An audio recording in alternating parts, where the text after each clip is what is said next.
My name is Lenora Gaines, and I'm 73 years old. I'm telling you this up front because age matters in this story, not as a limitation, but as a credential. You see, I've learned that the heart doesn't calcify with time. It deepens like a riverbed carved smooth by decades of water rushing over stone. What I'm about to share with you is something I never thought I'd experience again. Something I'd convinced myself was reserved for the young, the unscathed, the fortunate. I was wrong. They say lightning doesn't strike twice in the same place. They also say you can't teach an old dog new tricks. Well, I'm here to tell you that they don't know everything. Because at 68 years old, standing in the gardening section of a hardware store on a Tuesday morning in April, holding a bag of topsoil in one hand and my late husband's worn shopping list in the other, lightning struck. And when I looked up into the face of Merrick Holloway, I realized that everything I thought I knew about love, about endings, about what was left of my life, it was all about to change. But I'm getting ahead of myself. Let me start where all real stories start, with the truth you don't want to face. Gerald died on a Wednesday. Isn't it strange how the day of the week matters? Not Monday, not Friday, Wednesday. The middle of everything, which somehow made it worse. It was February 14th, Valentine's Day, which would be almost comically cruel if it weren't so devastating. One moment he was reading the newspaper at our kitchen table, complaining about the mayor's traffic policies, and the next moment he was gone. A massive heart attack, the doctor said. He didn't suffer. That's what everyone tells you, as if knowing that makes the absence hurt less. For 3 years after Gerald's death, I existed. I didn't live, I existed. There's a difference that only people who've lost the love of their life can understand. I went through the motions with impressive dedication. I volunteered at the library on Tuesdays and Thursdays. I attended book club meetings. I called my daughter Sharon in Phoenix every Sunday evening at 7 o'clock. I maintained the garden that Gerald and I had spent 20 years cultivating. I was functional, appropriate, and utterly hollow. My friends meant well. They tried to fill my calendar with lunches and museum trips. They suggested grief counseling, which I attended dutifully for 8 months before realizing that talking about the hole in your life doesn't actually fill it. My sister Paulette, ever practical, suggested I consider companionship. "You're only 68, Lenora," she said over coffee one afternoon, her voice careful, in that way people use when they're about to say something they think you won't want to hear. Gerald wouldn't want you to be alone for the rest of your life. I smiled politely and changed the subject. What Paulette didn't understand, what no one seemed to understand, was that I wasn't looking for companionship. I'd had the great love story. Gerald and I had 42 years together. We'd raised 2 children, survived financial hardships, weathered my breast cancer scare in my 50s, celebrated grandchildren, and grown into each other like 2 trees whose roots had become hopelessly, beautifully entangled. You don't replace that. You don't go looking for it again. You honor it by remembering it, by carrying it forward, by existing in its shadow. That's what I believed anyway, standing in that hardware store on that April morning. The hardware store smelled like sawdust and paint thinner. Familiar scents that reminded me of weekend projects with Gerald. I was there because our garden needed fresh topsoil. Spring had arrived with its usual insistence, and despite my hollowness, I couldn't let the garden die. It was the last thing we'd built together, and maintaining it felt like maintaining him. I was comparing prices on 2 different brands of soil, squinting at the small print without my reading glasses, when I heard a voice behind me. "The one on the left is better, more peat moss, less filler."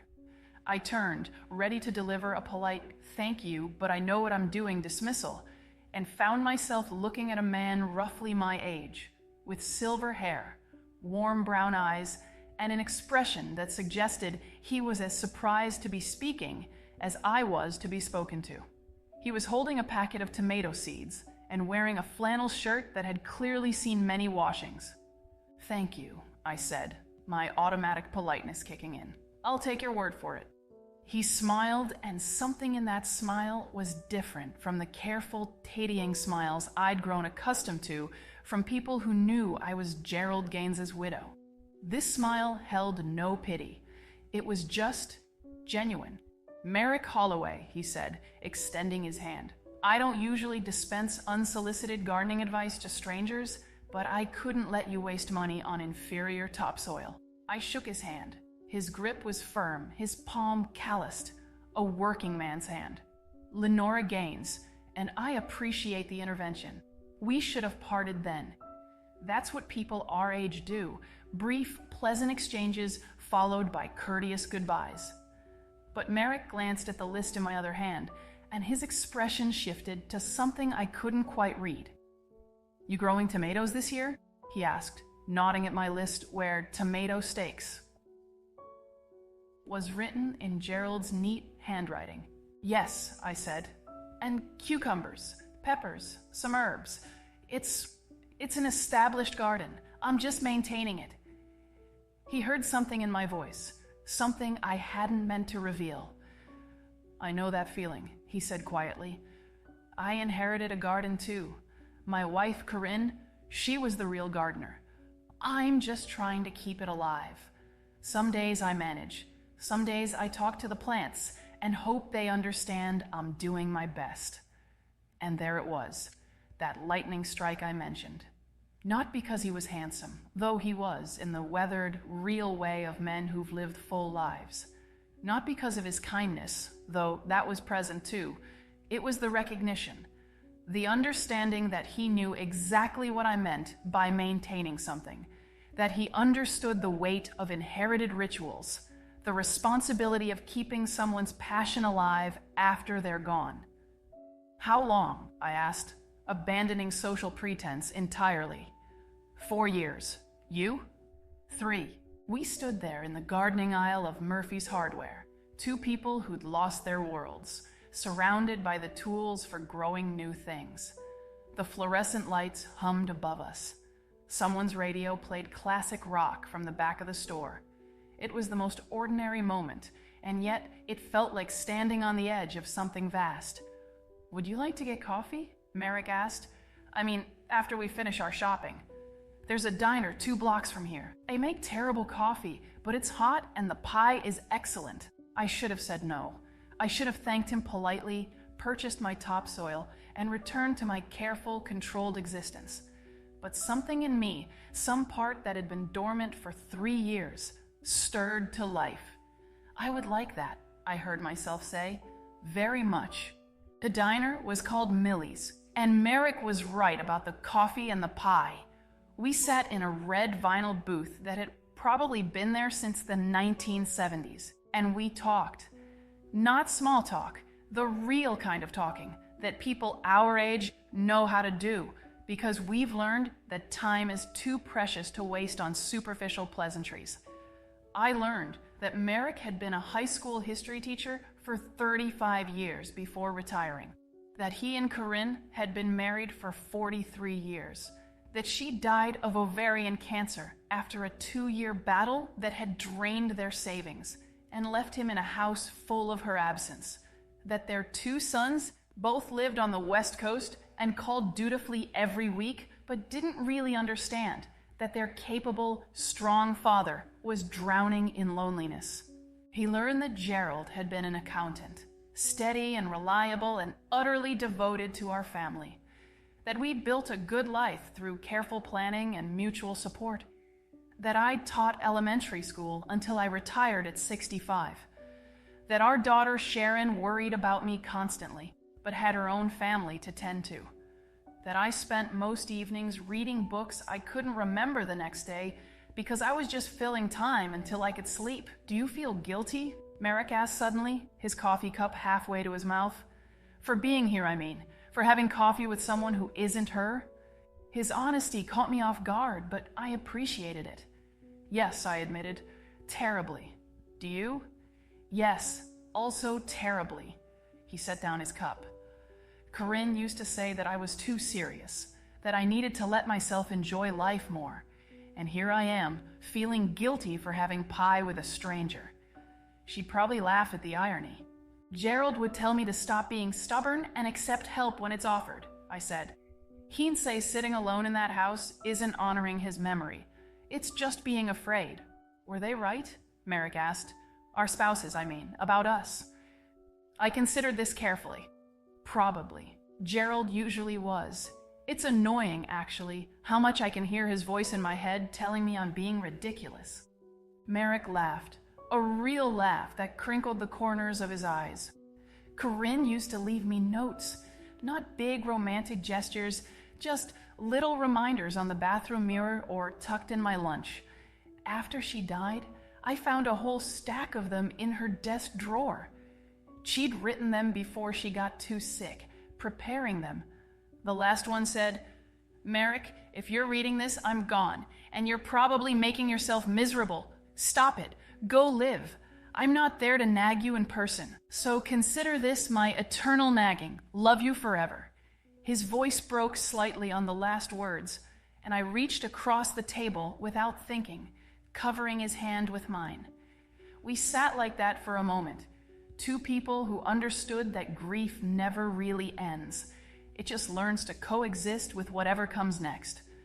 I think they'd like each other, I said finally. Gerald and Corinne. I think they'd approve of this coffee. Terrible as it is, Merrick agreed, and we both smiled. We talked until the lunch rush started, and then we talked through the lunch rush. We exchanged phone numbers. We made vague plans to meet again, the kind of plans that could easily be forgotten or ignored if either of us got cold feet. But as I drove home that afternoon, my topsoil purchased and sitting in my trunk, I realized I was humming, actually humming, a song I hadn't thought about in years, something Gerald and I used to dance to in our kitchen on Saturday mornings. And I cried. Not the hollow, aching tears I'd shed for 3 years, but tears of confusion and hope and guilt and possibility, all tangled together. Because I'd felt something in that diner. Not love. It was too soon for that, too fragile. But the possibility of it. The memory of what it felt like to connect with another person, to be seen and heard and understood. I called Paulette that evening.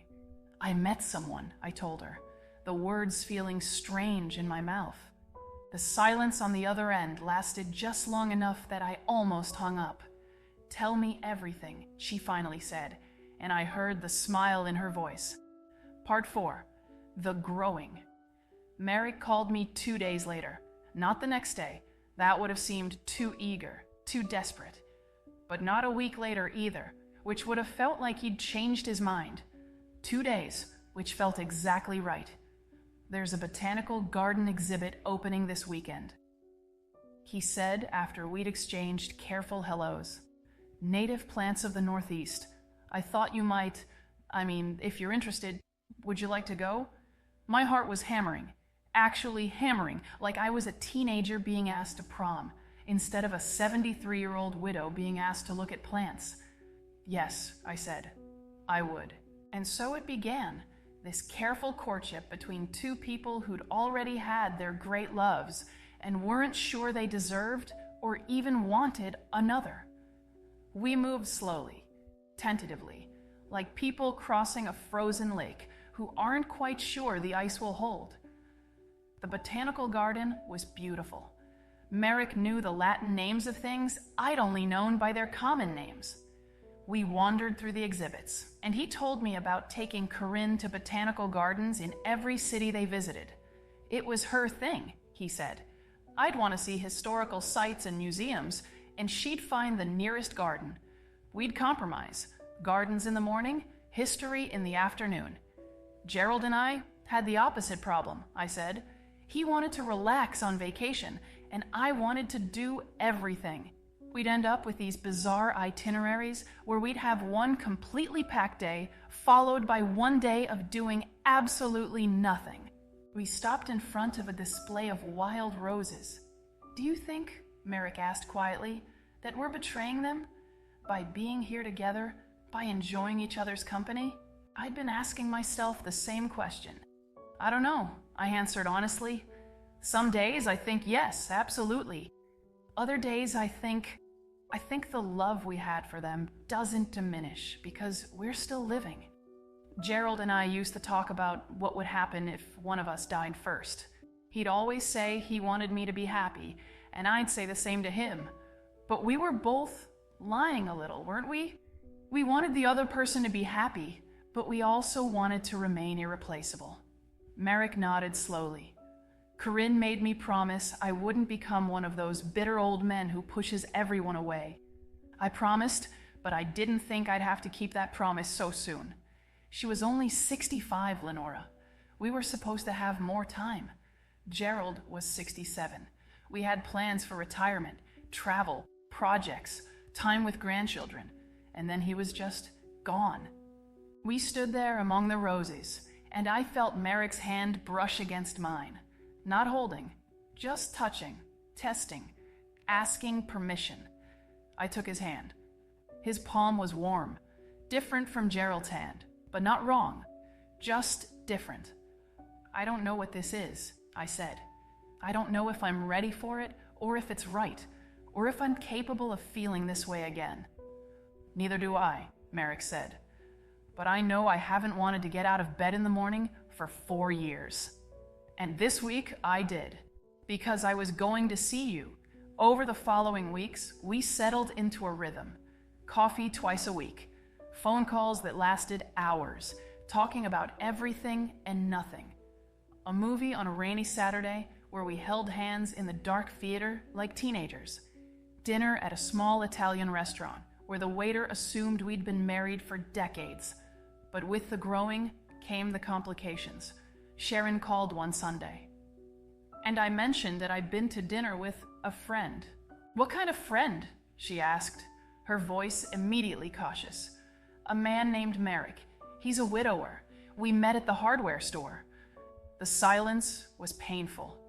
"Mom, are you dating?" "I don't know what I'm doing, honey. We're spending time together.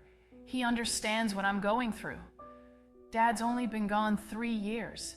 Her voice was tight, controlled, the way it got when she was fighting tears. "Don't you think that's soon?"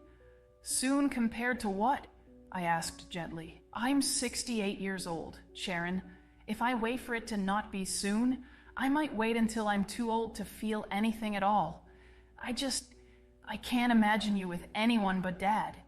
"Neither can I, sweetheart. But I'm trying to imagine a life where I'm not always alone. And that's different." After we hung up, I sat in the dark living room for a long time, looking at the photos on the mantle. Gerald and me on our wedding day. Gerald holding baby Sharon. Gerald and me at the Grand Canyon on our 30th anniversary. A whole life, documented and displayed. Was I betraying these memories, or was I honoring them by refusing to let my own life end just because his had? Merrick struggled with similar doubts. His sons were polite but distant when he mentioned me. His neighbors, who'd rallied around him after Corinne died, now looked at him with confusion and occasionally judgment. One woman from his church actually said, "It's nice that you're making friends, but don't you think Corinne deserves more respect?" "What does respect look like?" he asked me over coffee one afternoon, his face drawn with exhaustion. "Does it mean I sit alone in that house forever, preserving everything exactly as she left it, like some kind of shrine? Is that what honors her memory?" "I don't know," I said, "but I know that Corinne loved you. And if she loved you, truly loved you, wouldn't she want you to be happy?" That's what I keep telling myself. But then I wake up at 3 a.m. feeling like I'm cheating on her, and logic doesn't help much. I realized, 2 people caught between the life we'd had and the life we might have. It would have been easier to retreat, to go back to our separate houses and separate grief. Safer, more acceptable to the people who'd known us before. But something had changed. We'd remembered what it felt like to anticipate something, to look forward to a day because we'd get to see someone we cared about, to laugh genuinely instead of politely, to feel that flutter of nervousness before a date, that warmth of connection when someone truly listens to you. We'd remembered what it felt like to be alive. It happened on a Wednesday evening in June. We'd been seeing each other for 2 months, moving carefully towards something neither of us dared name. Merrick had cooked dinner at his house, salmon and roasted vegetables, a recipe Corinne had perfected and that he'd been trying to master since her death. We were in his kitchen, and I was setting the table when I noticed the photographs covering one entire wall. Merrick and Corinne throughout their life together. Wedding photos, vacation photos, family photos, all of them radiating happiness and history. I stopped, holding a fork, and felt the weight of their life together press down on me. "She was beautiful," I said quietly. Merrick looked up from the stove, followed my gaze. "Yes, she was, inside and out. I feel like I'm intruding, like I'm trespassing in someone else's life." He turned off the burner, came to stand beside me. "You're not. You're here because I want you here." "But she's here too, everywhere. And I can't compete with that, Merrick. I can't compete with a perfect memory." "She wasn't perfect," he said softly. "She was wonderful, but she wasn't perfect. She snored, she was terrible with money, she held grudges, she burned everything she baked. She was human, Lenora, just like Gerald was human." I set down the fork. "I don't know if I can do this. I don't know if I'm strong enough to be someone's second choice." "Second choice?" Merrick looked stunned. "Is that what you think this is? Isn't it? We're both here because the people we really love are dead. We're consolation prizes for each other." The words came out harsher than I'd intended, but I couldn't take them back. They'd been building for weeks, fed by Sharon's disapproval, by my own guilt, by the voices in my head that whispered I was betraying Gerald's memory. Merrick was quiet for a long moment. Then he took my hand, led me to the couch, sat down beside me. "Let me tell you something," he said. "When Corinne died, I thought my life was over. Not metaphorically. I genuinely believed that the good part of my existence had ended, and all that remained was waiting to die. I went through every day on autopilot. I kept the garden alive because she'd loved it. I kept teaching for that last year because we'd needed the income for her medical bills. But I wasn't living. I was haunting my own life." He paused, and I saw tears in his eyes.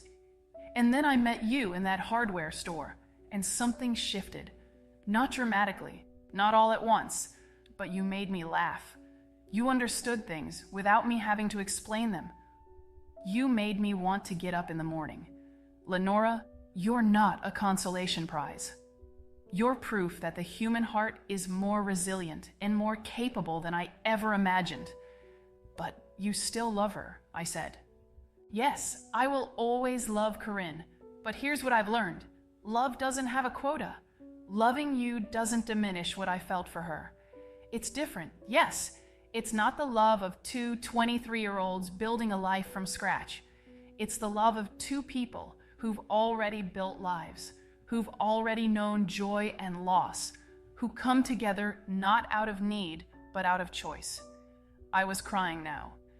"I'm so afraid, Merrick. I'm afraid of being happy because happiness was supposed to be with Gerald.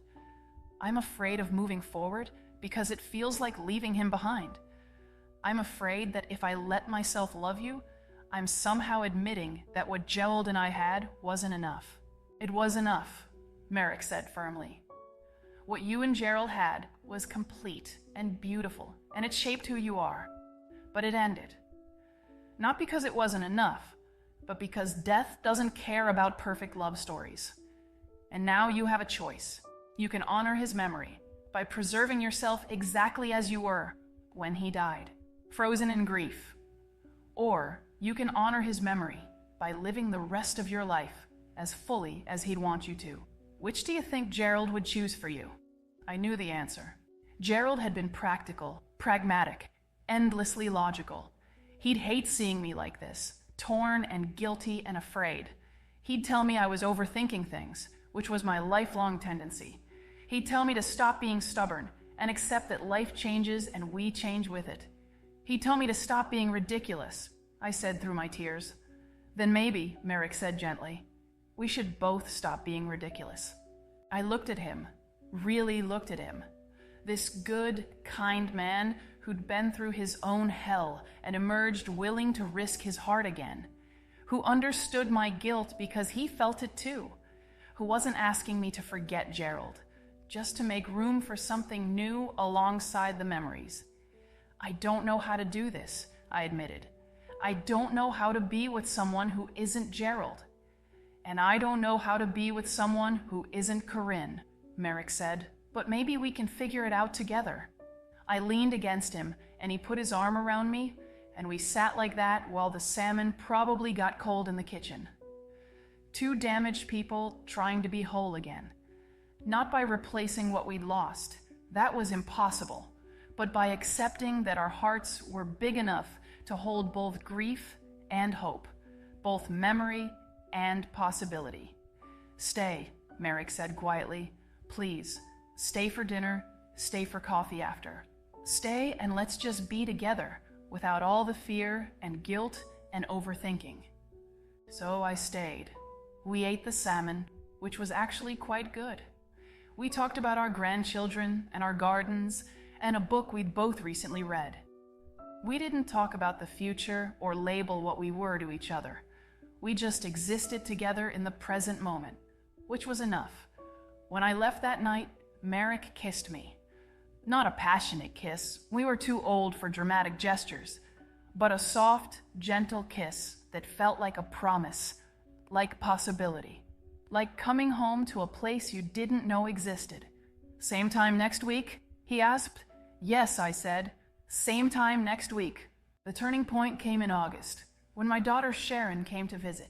She'd been cold on the phone since I'd told her about Merrick, her usual warmth replaced with careful politeness that hurt more than outright anger would have. She arrived on a Saturday morning, and I'd been nervous for days. Merrick and I had plans for dinner that evening, and I'd mentioned it to her. You're welcome to join us, I'd said. I'll think about it, she'd replied, which I knew meant no. But when she arrived, she had her 10-year-old daughter, my granddaughter Emma, with her. Surprise, Sharon said, her smile not quite reaching her eyes. Emma wanted to see Grandma. Emma threw herself at me with the uninhibited affection of children, and for a moment, everything felt normal. We had lunch in the garden, Emma chattering about school and her friends, while Sharon and I navigated careful small talk.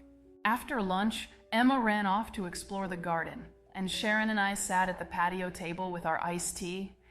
The silence stretched between us.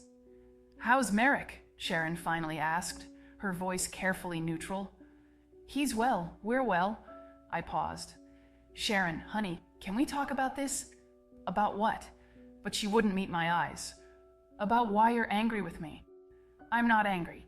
She turned her glass in circles on the table. I'm just adjusting.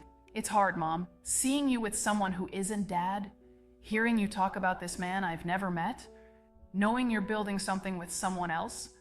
I'm not replacing your father, Sharon. Aren't you? Now she looked at me, and there were tears in her eyes. It feels like you are, like you're just moving on, like Dad didn't matter. Your father, I said carefully, mattered more to me than almost anything in my life. 42 years of marriage don't disappear because I'm having dinner with someone. But you're happy, Sharon said, and there was accusation in her voice. You sound different on the phone, lighter, like you're not sad anymore. And suddenly, I understood. You want me to stay sad, I said softly. Because if I'm sad, it means I still miss him. Sharon's face crumpled. I know that's terrible. I know you deserve to be happy. But yes, part of me wants you to still be grieving because I'm still grieving. He was my father. I miss him every single day. And if you're moving on, if you're happy, it feels like I'm the only one still holding on to him. I reached across the table and took her hand. Sweetheart, I miss him too. Every single day.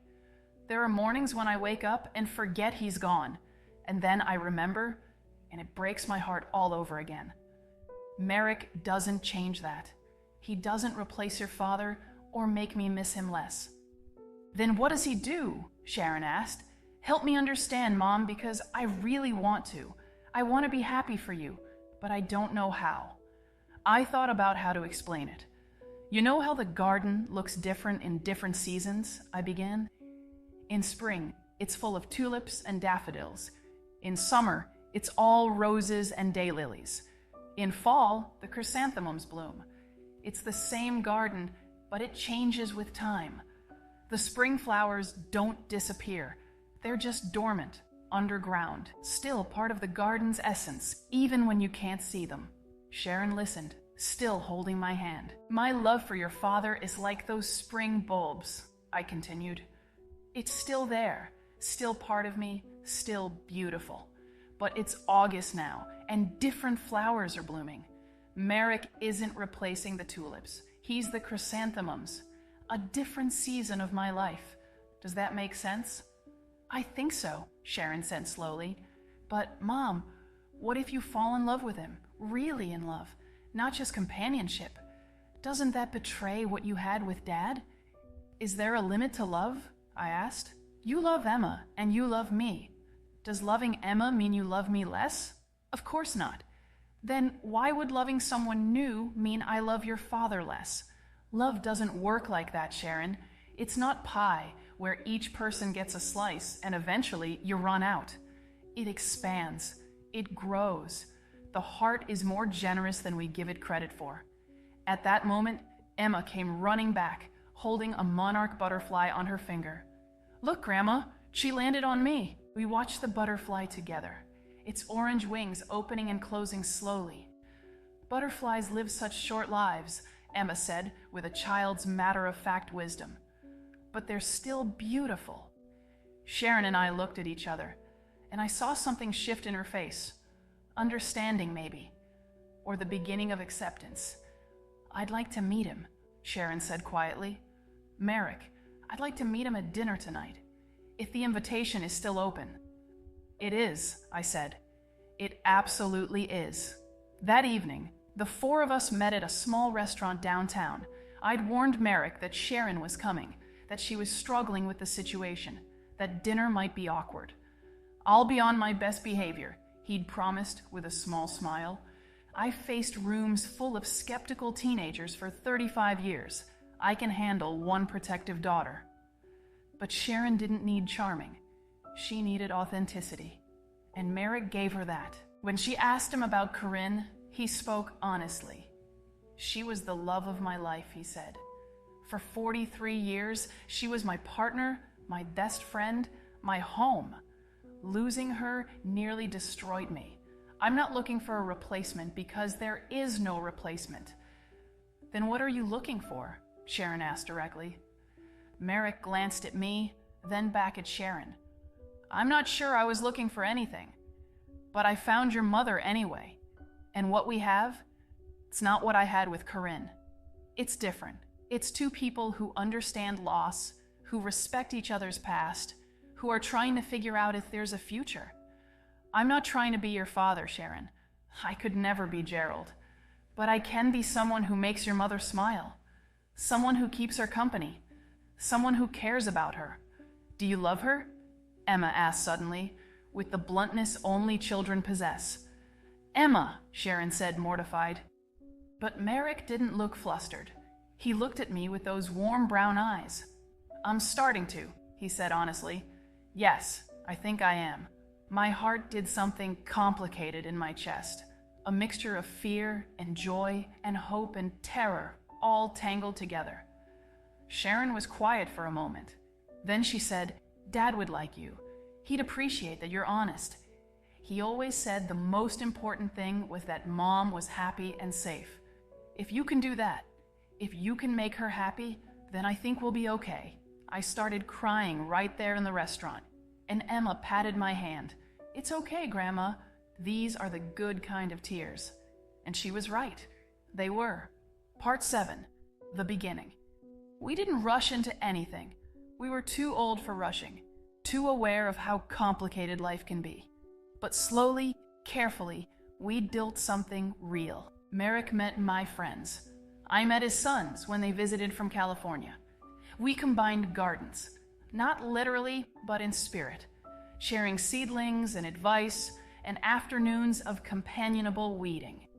We took a weekend trip to the mountains and stayed in separate rooms because we were old-fashioned and because we wanted to get things right. We talked about our spouses often, not constantly, not in a way that prevented us from moving forward, but enough to honor their memories. I told Merrick about the time Gerald tried to surprise me with breakfast in bed and set off the smoke alarm. He told me about how Corinne once got them lost on purpose because she wanted to see where the wrong road would lead. We laughed at these memories instead of crying, which felt like progress. "Do you think they'd be friends?" Merrick asked one evening as we sat on my porch watching the sunset. Gerald and Corinne, in some afterlife or parallel universe or wherever people go. I considered this. I think they'd be drinking coffee together and rolling their eyes at how long it took us to figure this out. Corinne would definitely be rolling her eyes, Merrick agreed. She always said I overthought everything. Gerald said the same about me. I leaned against him, comfortable in the silence that followed. We were different people than we'd been with our first spouses. Merrick and I had both been married for over 40 years. We knew how to compromise, how to communicate, how to give each other space. But we also knew how precious time was. We didn't waste it on petty arguments or unnecessary drama. When we disagreed, and we did because we were two strong-willed people with our own opinions, we resolved it quickly. Life was too short for stubbornness. On my 69th birthday, Merrick took me to the botanical garden where we'd had our first real date. We walked the familiar paths, and he stopped in front of the wild roses. "I have something for you," he said, pulling a small box from his jacket pocket. My heart stopped. For a moment, I thought he was proposing, and I felt a surge of panic. Was I ready for that? Would that be right? But when I opened the box, it wasn't a ring. It was a delicate silver bracelet with two charms, a tulip and a chrysanthemum. "Spring and fall," he said softly. "The loves we had and the love we're building. Both beautiful, both real, both part of who we are." I fastened it around my wrist, and it felt right, like an acknowledgement of everything that had come before and everything that might come after. "I love you, Lenora," Merrick said. "I need you to know that. I love you differently than I loved Corinne, but not less. Not less at all." "I love you too," I said, and saying the words out loud felt like stepping off a cliff and discovering I could fly. I fought it for so long because it felt like betrayal. But loving you doesn't diminish what I had with Gerald. It just proves that my heart survived losing him, that I survived. We stood there among the roses, two people who'd thought their love stories had ended, discovering that perhaps they'd just been waiting for a new chapter. A year after we met, Merrick and I were having dinner at his house when he said, "I've been thinking about something." "That's dangerous," I teased, but my heart was beating faster. "I want to travel," he said. "Corinne and I always planned to do a big trip after I retired, but then she got sick, and we never did. I don't want to wait anymore, Lenora. I want to see things, do things, live while we still can." "Where do you want to go?" I asked. "Everywhere. Nowhere. Somewhere we've never been." He reached across the table and took my hand. "I want you to come with me." I thought about all the reasons to say no, about what people would think, about maintaining separate lives and taking things slowly, about being practical and reasonable and age-appropriate. And then I thought about Gerald's voice in my head, telling me to stop being stubborn, about Corinne's notes, telling Merrick to live, about the fact that I was 69 years old and had no guarantee of tomorrow. "Yes," I said, "let's go somewhere we've never been." We spent the next 3 months planning, not some elaborate world tour. We were too old for backpacking through Europe, but a month-long trip through New England in the fall, staying at small bed and breakfasts, visiting gardens and historical sites, eating at local diners, and discovering new places together. Sharon helped me prepare, and her acceptance of Merrick had grown into genuine affection. Dad would be glad you're doing this, she told me as we shopped for comfortable walking shoes. He always said you needed to get out more, see more. He'd be happy you found someone to adventure with. The trip was everything we'd hoped for and nothing like we'd planned. We got lost in Vermont. We stumbled upon a harvest festival in Maine. We spent an entire day in a used bookstore in New Hampshire because it started raining, and we didn't mind. We held hands on the ferry to Martha's Vineyard. We argued about directions and laughed about it later. One evening, sitting on a bench overlooking the Atlantic Ocean in Cape Cod, Merrick turned to me and said, "I want to ask you something, and I need you to really think about it before you answer." "All right," I said, suddenly nervous. "Move in with me. Or I'll move in with you. I don't care which, but I'm tired of saying goodnight and going to separate houses. I'm tired of maintaining 2 sets of everything. I want to wake up next to you. I want to share a life, not just dates and visits." I opened my mouth to list all the practical concerns. What would people say? What about our houses? What about our independence? But then I stopped, because underneath all those concerns was the real question. Was I brave enough to fully commit to this new life? What about our spouses? I asked. Their things, their memories. How do we make space for them in a shared home? Merrick had clearly thought about this. We bring what matters: the photographs, the keepsakes, the things that help us remember. We create a home that honors where we've been and embraces where we're going. Together. I looked out at the ocean, vast and endless. "I need to think about it," I said. "Take all the time you need," Merrick said. "I'm not going anywhere." That night, alone in my room at the bed and breakfast, I did something I hadn't done in years. I had a conversation with Gerald. Not out loud. I wasn't quite that eccentric yet, but in my mind. I told him about Merrick, about the trip, about the offer. I asked him what he thought I should do, and in my imagination, in the voice I'd known for 42 years, he answered, "Stop overthinking it, Lenora. You've been given a gift. Don't waste it because you're afraid of what other people will think. I loved you enough to want you to be happy, even if I can't be the one making you happy anymore. So be happy. That's all I ever wanted for you." I cried, but they were healing tears, permission-granting tears, letting go tears.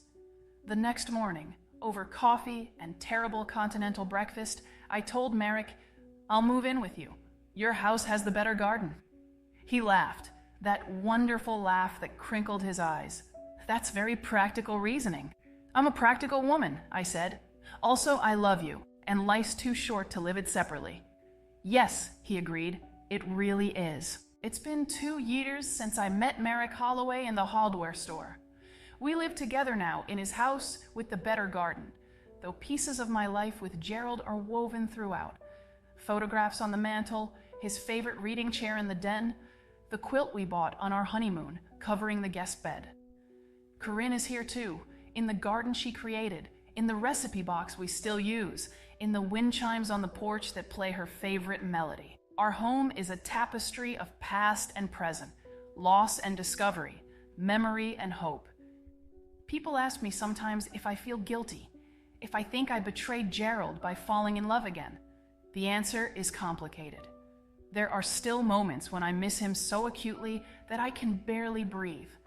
There are still nights when I dream of our life together and wake up disoriented to find Merrick beside me instead. The grief hasn't disappeared. It's just learned to coexist with joy. But I don't feel guilty anymore, because I've come to understand something that only age and experience can teach. Love is not a finite resource. The heart is not a zero-sum game. Loving Merrick doesn't diminish what I had with Gerald. It honors it. It proves that Gerald and I built something so strong, so real, that it taught me how to love deeply. And that ability to love doesn't die just because the person we loved is gone. I'm 71 now. Merrick is 74. We don't know how many years we have left. We could have decades, or we could have months. That's the reality of loving after 60. You're painfully aware that time is precious and limited. But perhaps that awareness makes it sweeter. We don't waste time on the trivial. We say I love you often. We forgive quickly. We hold hands watching the sunset because we know there are only so many sunsets left. Sharon and Emma visit often. Merrick's sons call every week and visit when they can. We've become a blended family in the truest sense, not replacing what was lost, but expanding to include what's been found.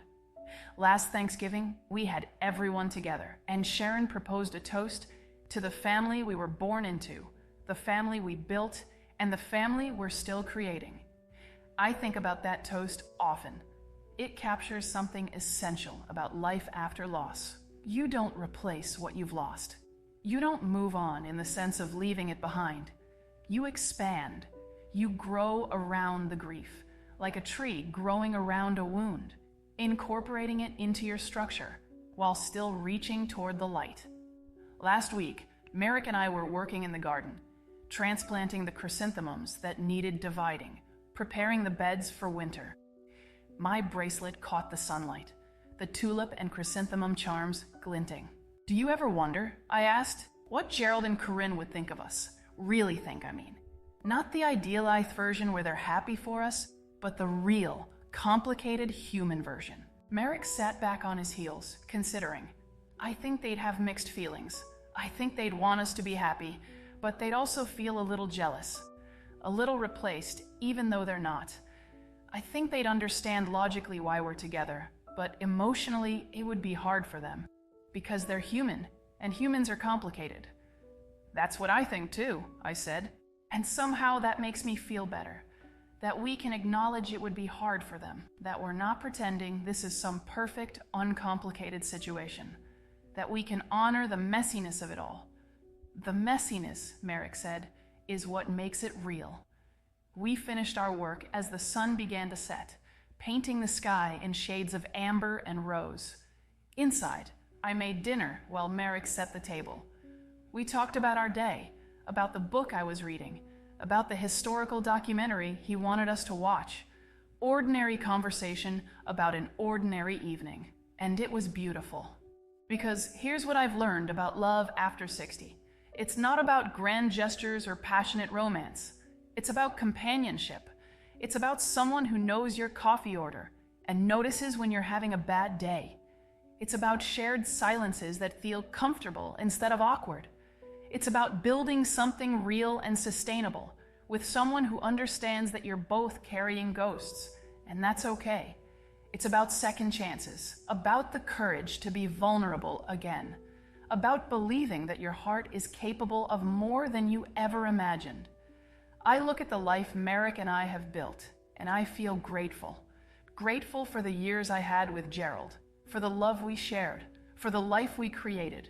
Grateful that I survived losing him. Grateful that I was brave enough to risk my heart again.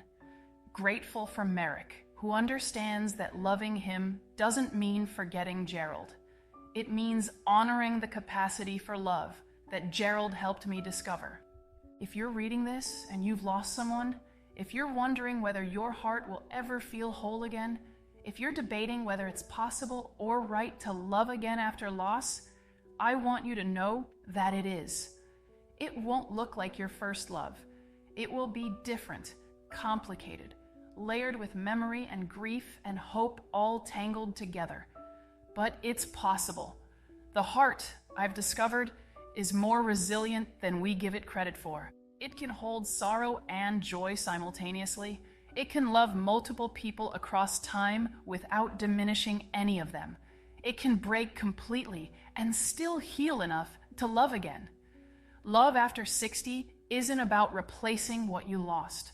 It's about honoring it enough to believe you deserve to find it again. It's about having the courage to say yes when life offers you an unexpected gift. It's about recognizing that your story isn't over just because a chapter ended. It's about believing that lightning can, in fact, strike twice. And sometimes, if you're very lucky, it does. Note from Lenora. This story is true, though some details have been changed. If you're in that hardware store wondering whether to accept that invitation for coffee, my advice is simple. Say yes. Life is too short and too precious to let fear make your decisions. Say yes to coffee. Say yes to possibility. Say yes to the chance that your heart might be bigger than you ever imagined. Gerald, if you're somehow reading this from wherever you are, thank you for 42 years of love that taught me how to live fully. Thank you for loving me well enough that I knew how to recognize real love when I found it again. And thank you, somehow, for Merrick. I think you'd like him. I think you'd approve. And Merrick, if you're reading this, thank you for being patient with my fear. Thank you for understanding that I love you without diminishing what came before. Thank you for showing me that the heart can break and heal and love again. Thank you for being exactly who you are. To everyone else, may you have the courage to love, lose, grieve, and love again. May your heart surprise you with its capacity. And may you discover, as I did, that some of life's most beautiful chapters are written after you thought the story had ended. Thank you for staying with me through this journey. I know it's been long, but love stories, real ones, can't be rushed, can they? Before you go, I'm curious about something, and I'd love to hear your thoughts. Have you ever felt guilty for being happy after loss? That feeling nearly kept me from Merrick. I wonder how many of you have wrestled with that same demon. Do you believe the heart has room for more than one great love? I didn't think so. I was wrong, but I'd love to know what you think. What would your loved one want for you if they were gone? Really think about it. Gerald wanted me to live fully. It took me 3 years to believe that. If you're lonely right now, what's stopping you from saying yes to coffee with someone new? Is it fear? Loyalty? The opinions of others? I'm genuinely asking, if this story touched you in any way, if it gave you hope or made you think, or reminded you of your own journey, I'd be honored if you'd share your thoughts below. Subscribe if you'd like to hear more stories like this. Stories about real life, real loss, and real love at any age. And if you're standing in your own metaphorical hardware store right now, wondering whether to take a chance, say yes. Say yes to the coffee. Say yes to possibility. Say yes to discovering that your story isn't finished yet. Life after loss is possible. Love after 60 is real. And your heart, that beautiful, resilient heart of yours, is capable of more than you can imagine. What's your story? I'm listening. Lenora. Subscribe for more stories about love, loss, and second chances. Comment below with your thoughts or your own experiences. Have questions about my journey with Merrick? Ask me anything.